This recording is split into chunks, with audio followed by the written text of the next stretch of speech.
So now I'm going to make the big video about my journey to the Asperger's diagnosis. So it all started for me, like I said, when I was a child, the the Asperger's syndrome thing had come up, and I always been fascinated with the concept of, can one be just a little bit autistic? But then I kind of read the criteria, and I thought, no, that's not me, because it was very much based on boys.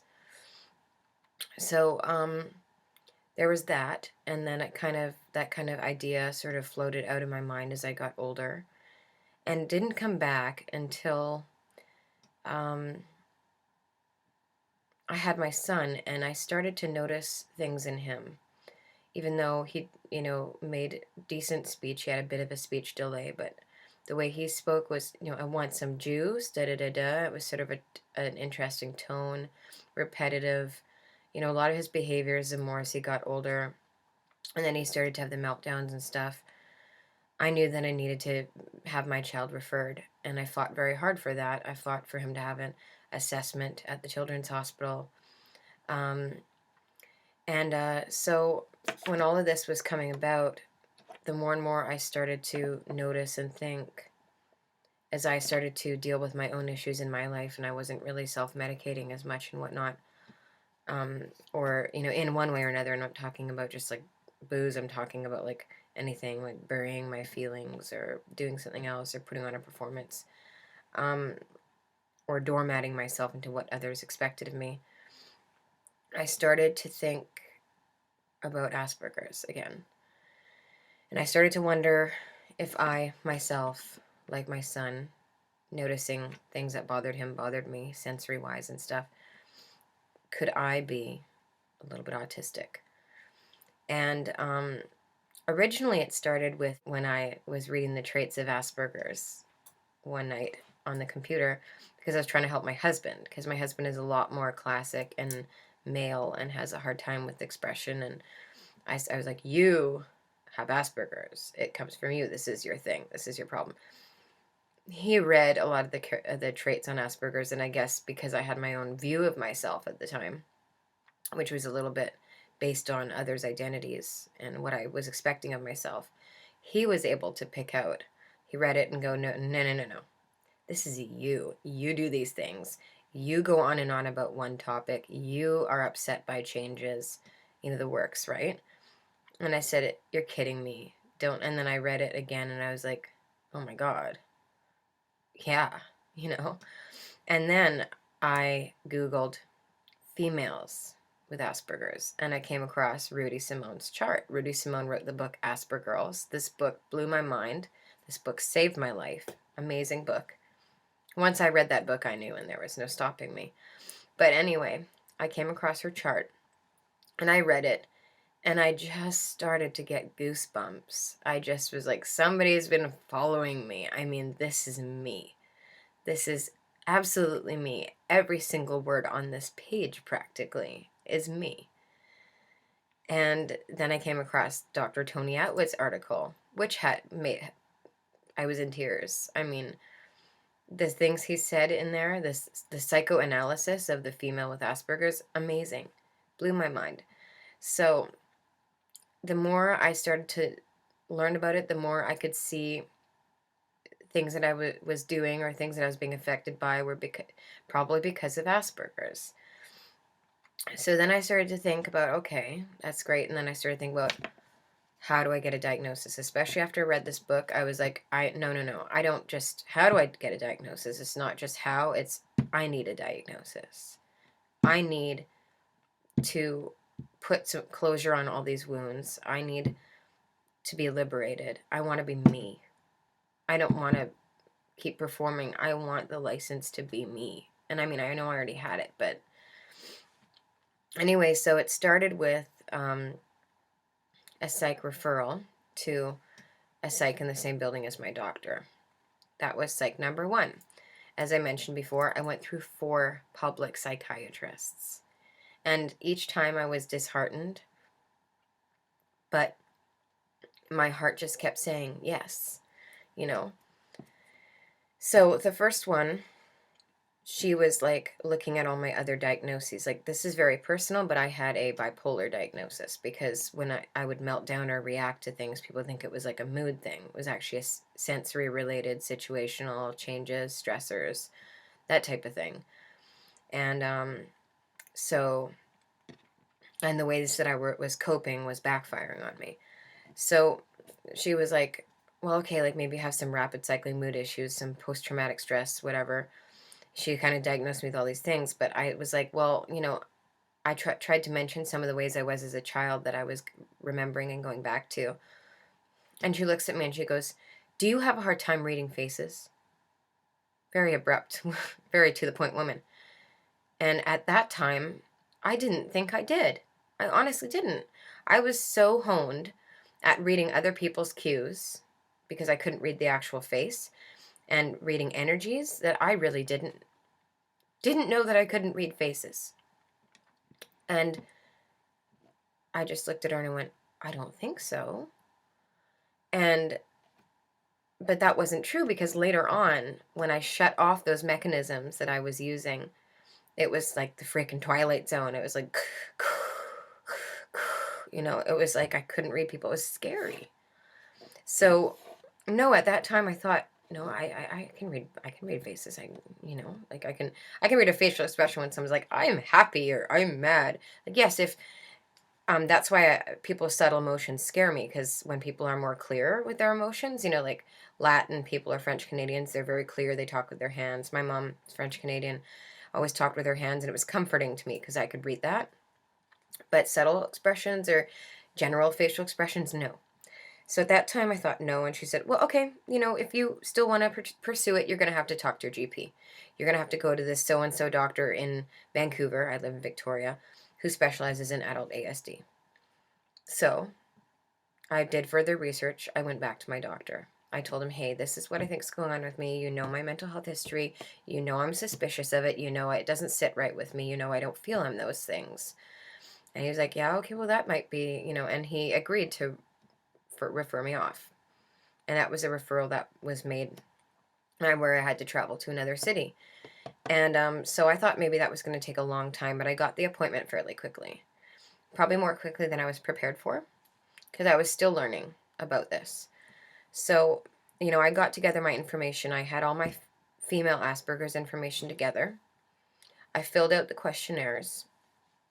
And I may have filled out some of the questionnaires wrong. Like, can you read faces? I still thought maybe I could and things like that, because I was still not aware enough of myself, I think. I had my mom fill out the childhood history.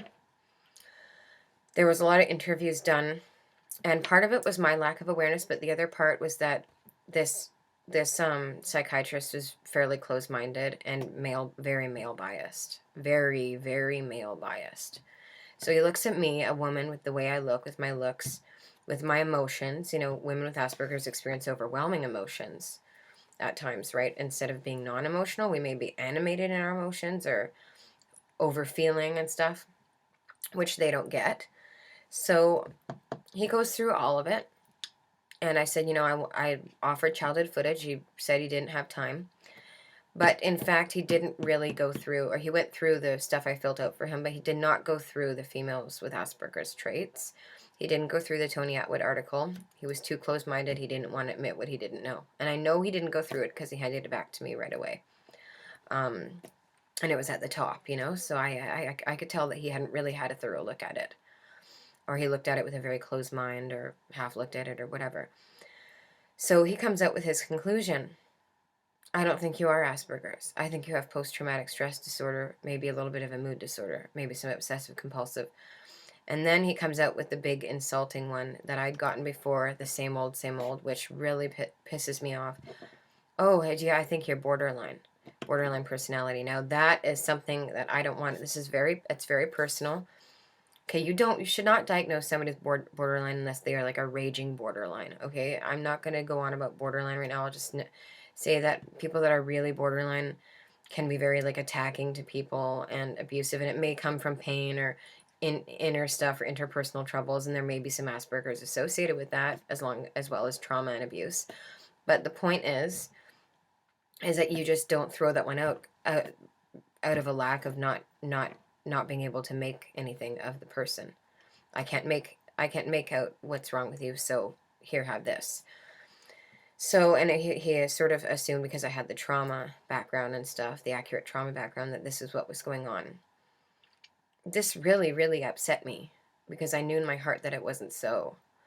And I remember that horrible day in Vancouver by myself with my ferry fare. I was completely discombobulated at the end of the appointment when he told me that. These were 3 appointments that I'd attended. I'd gone out on the ferry.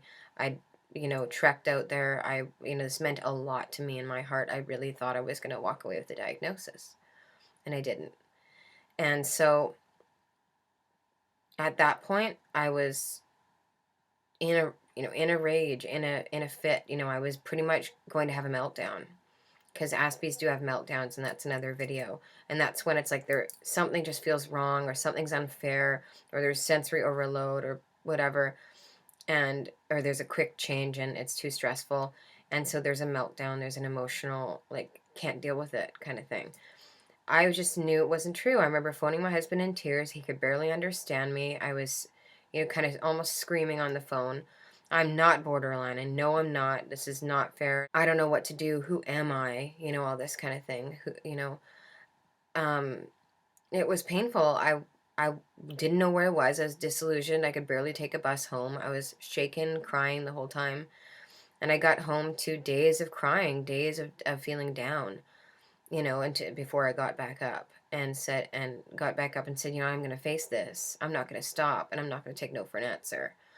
So that was really painful. I even get angry thinking about it, because I just think he was really male biased. And when I read the report, it said, oh, some of this information is consistent with pervasive development, but I'm not going to give her the diagnosis. And he even said, I said, do you think I have some learning issues? Do you think I have some ADHD? He's like, well, those could be, that would take a psychoeducational review. Just, it wasn't fair.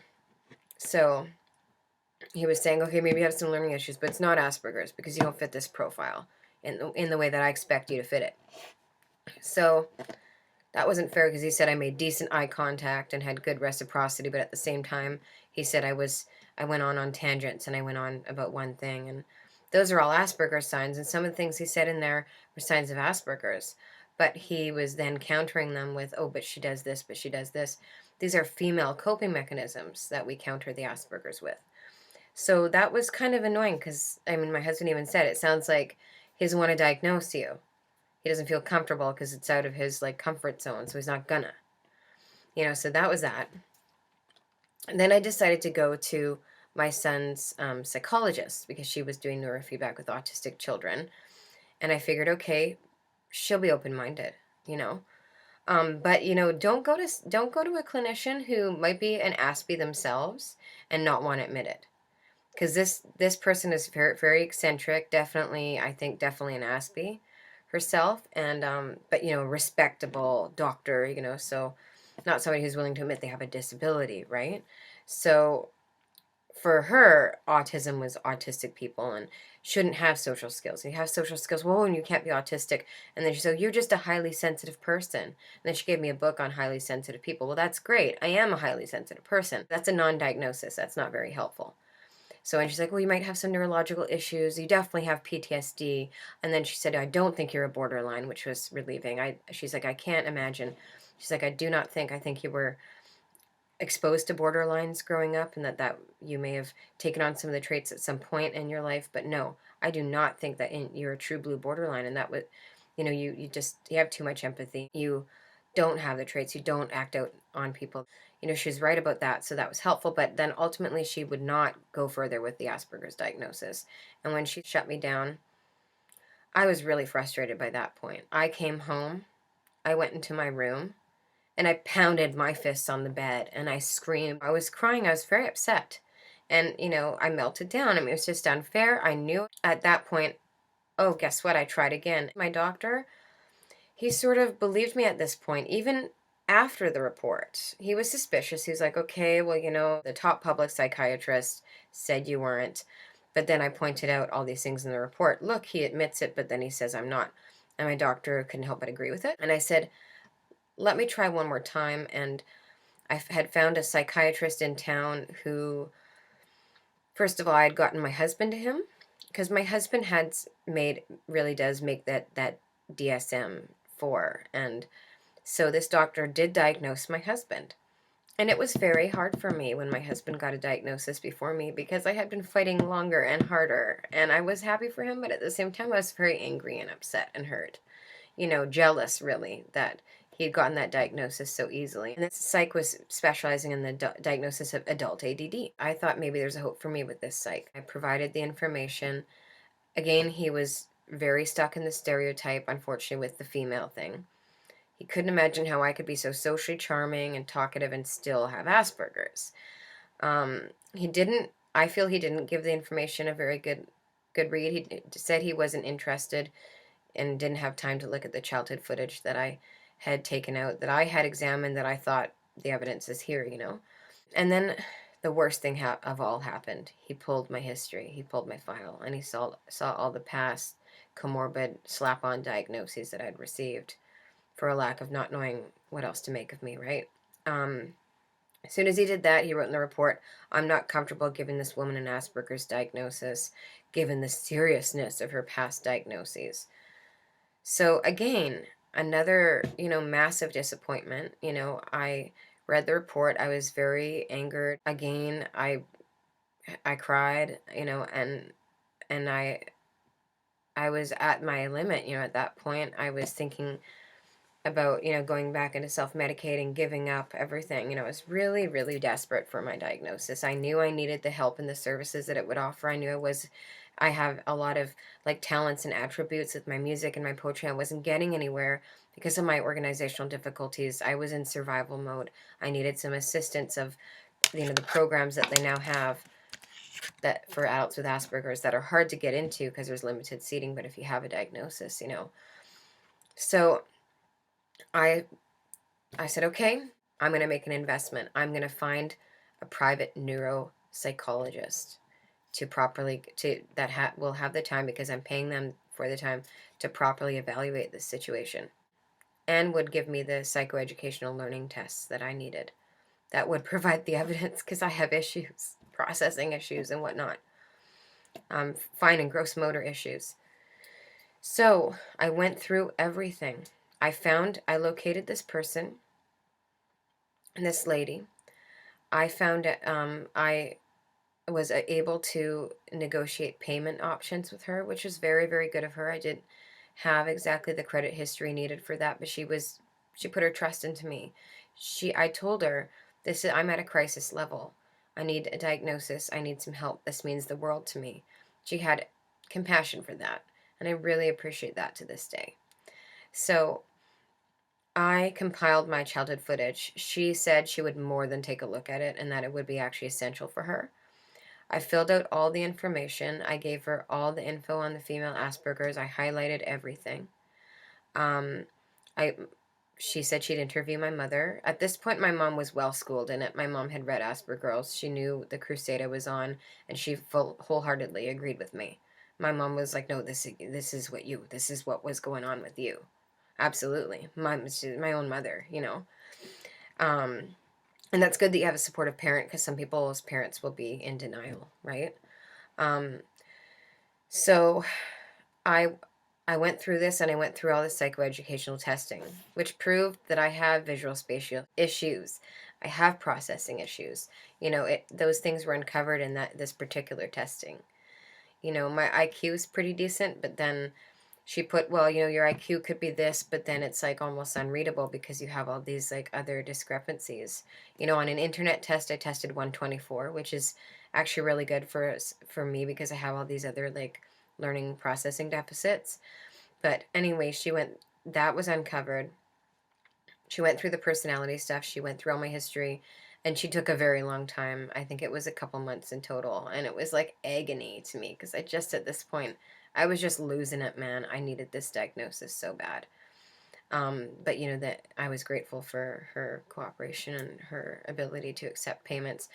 The payments were really hard on me. I'm on disability. I was on regular assistance at that time. I couldn't work. I was in burnout. I exhausted all the social performing to do any of the service jobs. I had 2 kids to deal with, so I wasn't working. I'm still not like really working. I could end up working part-time, but anyway, that's where I was at. And, it was because I would need special coaching and skill development and whatnot, because the service industry job, although I could pull it off well, is just too stressful for me. Multitasking is stressful for me. So she knew there was barriers to employment. She knew there was barriers with my functioning, relationships, recovery, post-traumatic stress, everything.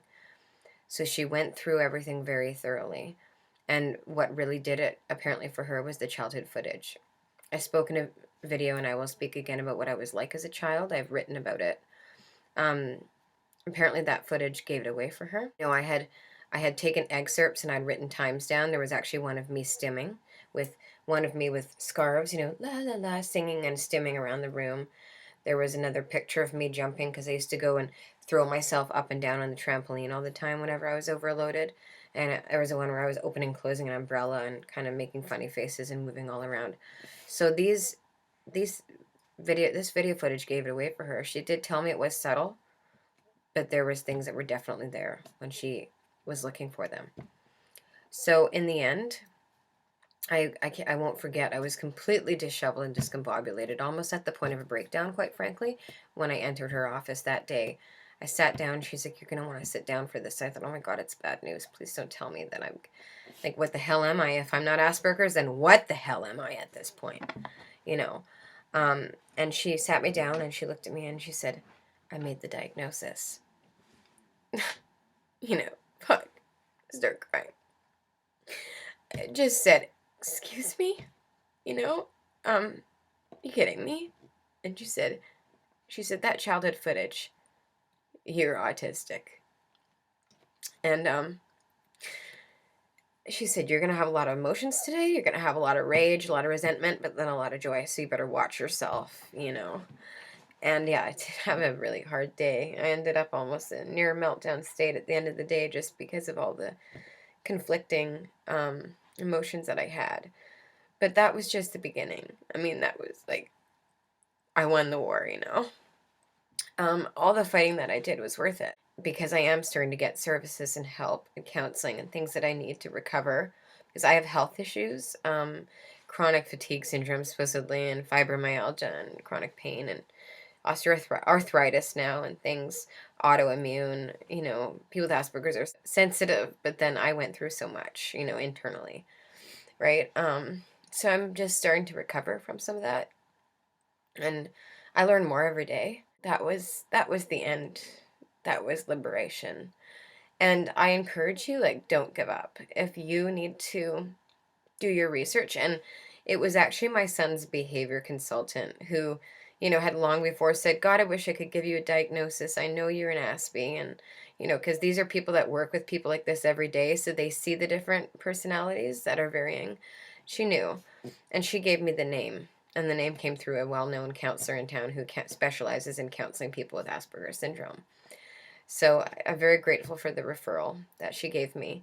And the neuropsych that evaluated me, she learned a lot from it. She said, "I didn't realize how rough girls really have it. Girls have it rough." And she went on to diagnose my sister. I connected my sister with her. And my sister needed that diagnosis very badly, had suffered a lot with falling through the cracks in her life, and in massive ways. And was given a learning disability diagnosis as a child, and not really helped for that accordingly. So I'm sure this lady will be now more open to diagnosing more females, because of me. A lot of people have traveled to visit private neuropsychologists. What you want is a neuropsychologist. That's what you want. And if you have any childhood footage, or a parent that's willing to speak, that's great. If a neuropsychologist is really astute, they may not even need these things, and they may be able to pick it up in you. So don't give up. If you have to travel to another city, if you have to pay, and it means a lot to you, set aside the money. I paid, $300 a month out of my welfare check, and I ate beans and rice for 3-4 months. I had a hard time, but it was worth it. Those few months of paying that off for the result, for me to say, I was right the whole time. I've won my case. It was a case, and I won, you know, after all this time. And I'm so grateful. And I'm starting to get to this stage of my life where it's like, okay, I have Asperger's, but I'm also me. I'm going back to me, who I am, right? And that's really good, because at the beginning you attach everything to Asperger's, and you kind of segregate yourself, which is natural. But like I said, don't give up. Do not give up. If you get your diagnosis, that's an opportunity for you to speak out. Speak out about your journey. Speak out about the lack of awareness, the ignorance, educate people about what Asperger's high function autism really is, what it really means. That's what I'm doing.